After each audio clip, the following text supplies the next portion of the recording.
गरीब किसान का नालायक बेटा। एक समय की बात है, एक छोटे से गांव में एक गरीब किसान रामलाल रहता था। उसकी मेहनत और ईमानदारी की पूरे गांव में चर्चा थी। रामलाल दिन रात अपने खेतों में पसीना बहाता और हर छोटी बड़ी मुश्किल का सामना करके अपनी रोजी रोटी चलाता।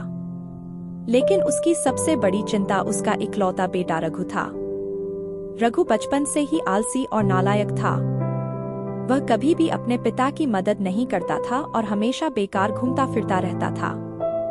रामलाल ने कई बार रघु को समझाया कि जीवन में मेहनत का कोई विकल्प नहीं होता, लेकिन रघु पर इन बातों का कोई असर नहीं होता। वह बस अपने दोस्तों के साथ इधर उधर समय बिताता, जुआ खेलता और बुरे कामों में लगा रहता।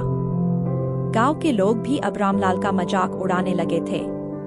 उन्हें लगता था कि रामलाल जैसा ईमानदार और मेहनती इंसान किस्मत से ऐसा नालायक बेटा पाकर बहुत दुखी होगा। रघु को ना पढ़ाई में दिलचस्पी थी, ना ही वह खेती में मदद करता। उसका पूरा दिन दोस्तों के साथ आवारागर्दी में बीतता। रामलाल हर रोज यह सोचकर दुखी होता कि उसकी इतनी मेहनत का कोई फायदा नहीं है, क्योंकि उसका बेटा अपनी जिंदगी बर्बाद कर रहा है।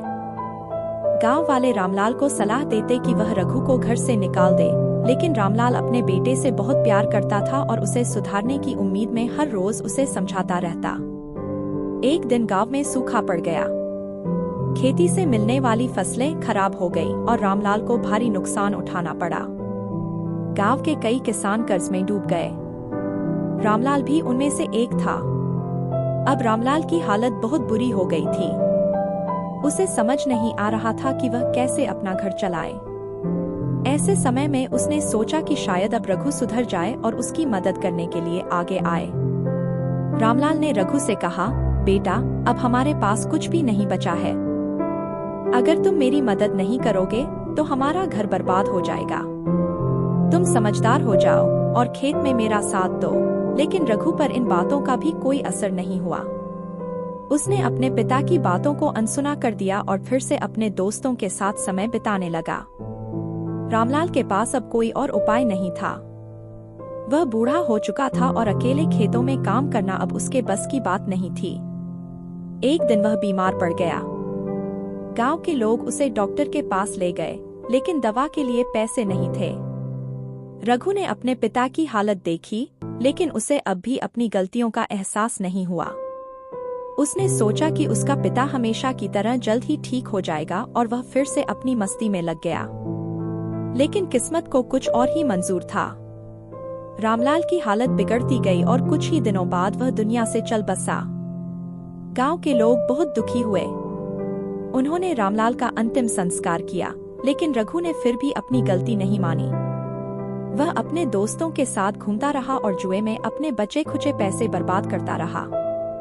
रामलाल के मरने के बाद रघु को यह एहसास हुआ कि अब उसके पास कोई सहारा नहीं है। घर में अनाज नहीं था, खेत बंजर पड़े थे और गांव के लोग भी अब उससे दूर हो गए थे। धीरे धीरे रघु के पास खाने के लिए भी कुछ नहीं बचा। जब भूख से तड़पने की नौबत आई, तब उसे अपनी नालायकी का एहसास हुआ। उसने सोचा, काश मैंने समय रहते अपने पिता की बात मान ली होती। अब न मेरे पास घर है, न अनाज और न ही कोई मुझे सहारा देने वाला। आखिरकार रघु को अपनी गलतियों का एहसास हुआ। उसने ठान लिया कि वह अब मेहनत करेगा और अपने पिता की तरह ईमानदारी से जीवन जिएगा। वह गांव के दूसरे किसानों से माफी मांगने गया और उनसे काम मांगा। धीरे धीरे उसने खेती के बारे में सीखा और कड़ी मेहनत करने लगा। गांव के लोगों ने भी उसकी स्थिति देखकर उसे एक मौका दिया। समय बीतने के साथ रघु ने अपनी मेहनत से खेती को फिर से खड़ा किया।